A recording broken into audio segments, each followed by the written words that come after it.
sense of what you're leading in Mumbai, it's almost a country in its infancy, in many ways.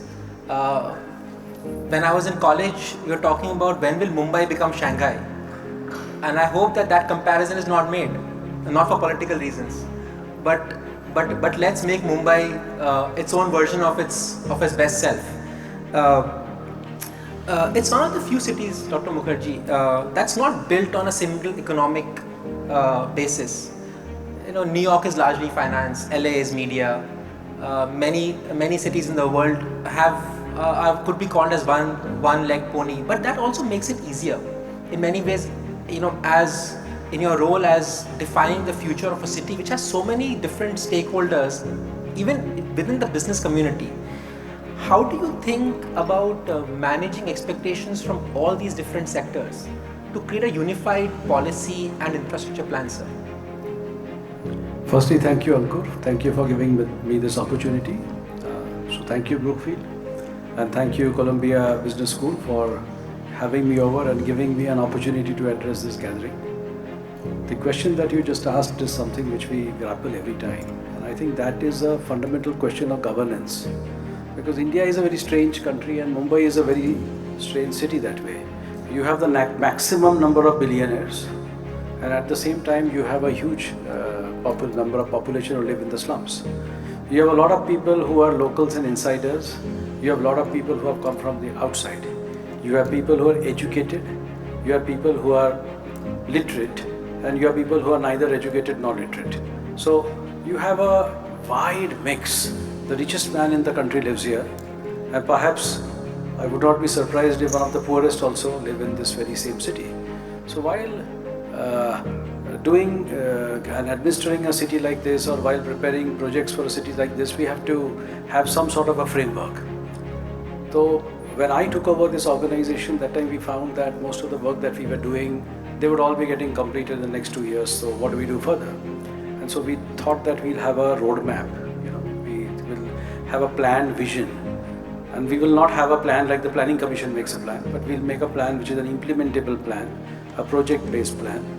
And while making that plan, we roped in the Niti Aayog. If you want to be the financial capital, if you want to be the entertainment capital, if you want to be the AI capital, the startup capital, the unicorn capital, and if you want to be number one, then you have to create an ecosystem where the richest of the rich can come, the poorest of the poor can come.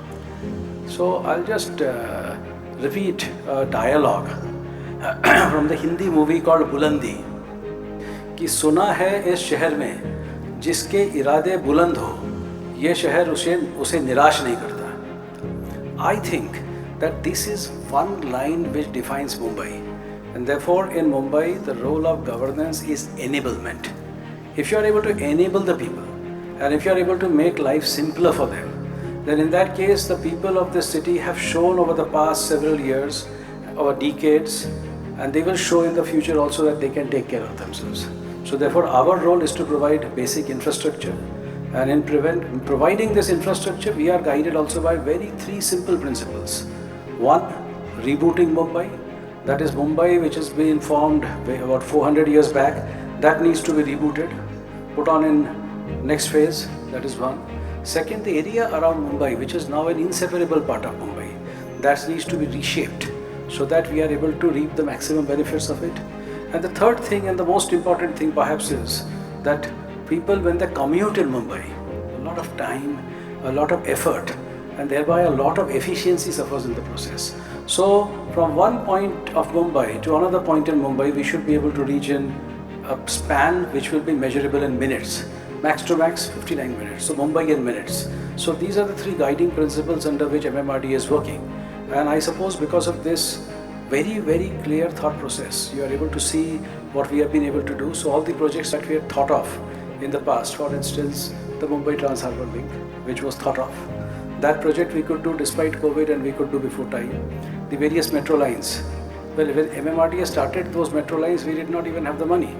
Now we are rolling out those metro lines one by one, and today we are the second largest metro network in the country.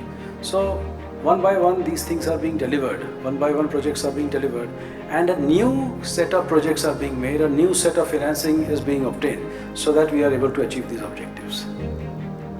As somebody who's called the project man of Maharashtra and somebody who's enabled this at CIDCO, at Mihan, if I may say that, one of your initial assignments for first projects, Mihan, CIDCO, Navi Mumbai Airport, MMRDA.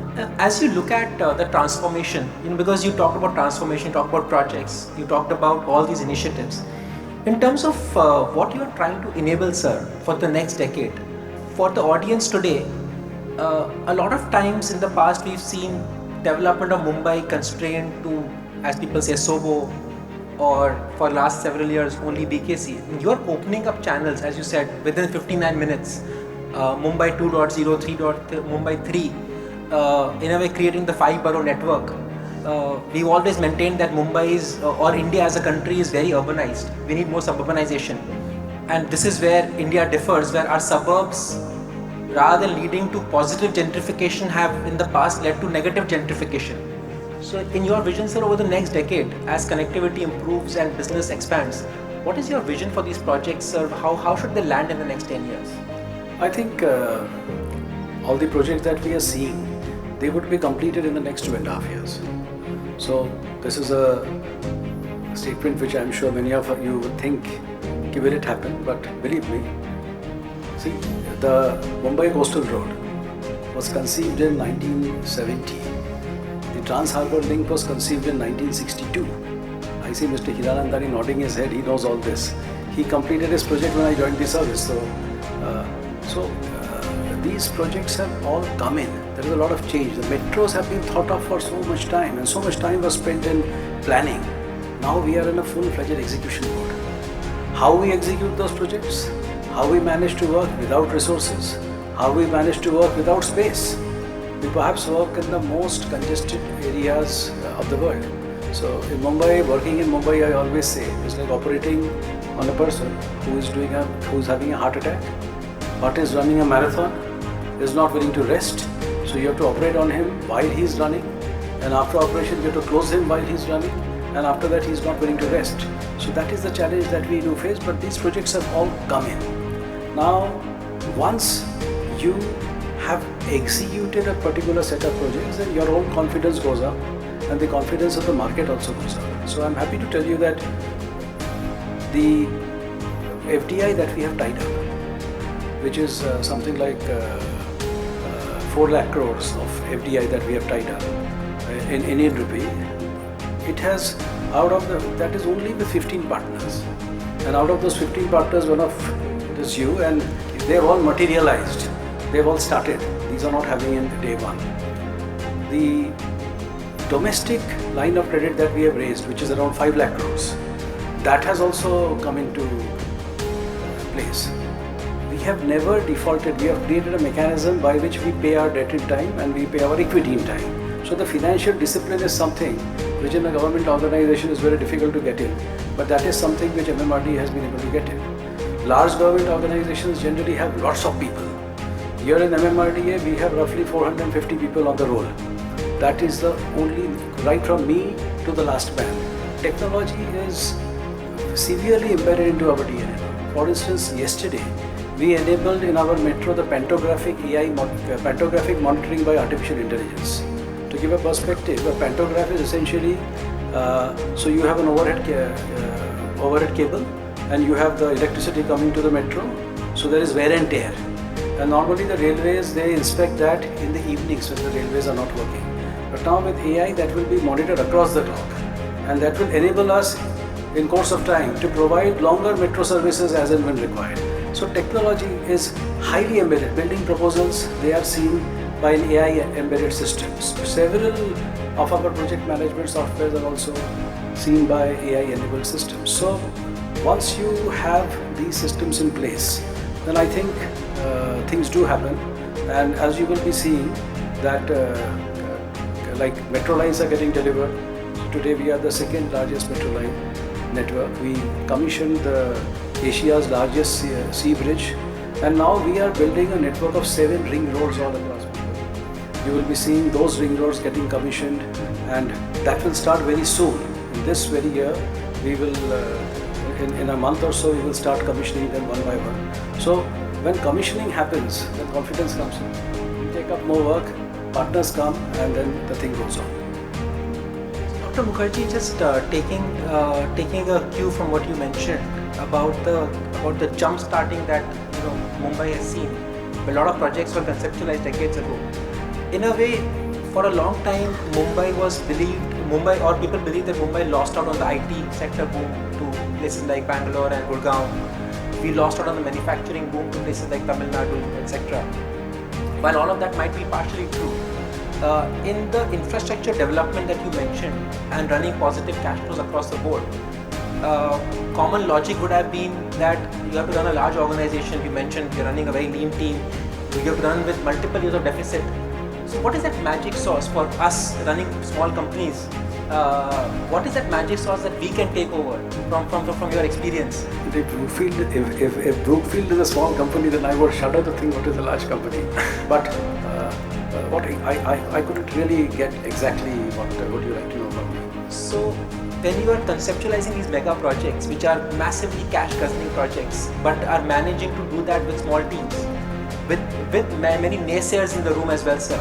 What is the lesson for all of us? That how do we convince various stakeholders? Because you had to convince various stakeholders every day, and that process continues. What is that magic sauce that you use to motivate yourself, your teams, and take on these massive cash guzzling projects, but still emerge as positive cash flow on the other side, positive equity on the other side? Because lots of times government agencies have been not very fiscally disciplined, or metro projects have landed in situations where they are no longer viable, sir. I couldn't agree with you more on that. Government projects frequently fall on the wrong side of the table. In our state, as we see, I think the most important thing is policy clarity. And I think the most important thing is the political support at the top. Currently, with the current dispensation that we have, and Maharashtra actually has been a very fortunate state that way, because we had a chief minister by the name of Yashwantrao Chavan, and he brought in what is called as a developmental state. So Maharashtra has always been pro-development, and we generally have had much more easy way of doing work and business as compared to several other states in the country. Now coming to executing projects, I can tell you one thing. The most important thing in doing a project is having the political support. In the state of Maharashtra, because political support has always been there, and currently under the leadership of our Chief Minister Mr. Fadnavis and the Deputy Chief Minister Mr. Shinde. So this leadership that we are having at the top level is very pro-development. And because we are having very pro-development, so therefore the decisions that are taken at the highest level. And once the decisions are taken at the highest level, then the rest of the things is a matter of process. And the rest of the thing is matter of procedure. It is getting the work done. You have to take a decision. For instance, do you want to build the network of ring roads across Mumbai? That is the decision. If the decision is yes, and then the cabinet committee of infrastructure takes that decision, the MMRDA authority, which has almost everybody, takes that decision is taken. The rest of it is a part of process. So the process is, before taking that decision, we also examine various things, whether this project should be done or should a competing project should be done, where would greater public good come in. So those are parts of making that decision. But once that decision is made, the rest of the things are, they are a part of process. For instance, the project has to be financially viable. The project has to be environmentally sustainable. Now if a project is financially viable, then a part of the funding can come by either debt or equity from various parts. Certain amount of money can be put in by the government. After that, the planning of the project, the designing of the project. So it's our job to get the best people into it. What normally happens is that when you design a project, since the contract size is small, so you get a inexperienced designer, but you get a very good project management consultant, because the contract size is big. So you need to change that, and you need to get a very good designer at the initial phase. So if you get a very good designer at the initial phase, then he designs the project well, then you have to work with the best contractors. So once you tie those things up, I think the rest of the thing, the job that I do would not be very different from the job that you do. It would all be the same.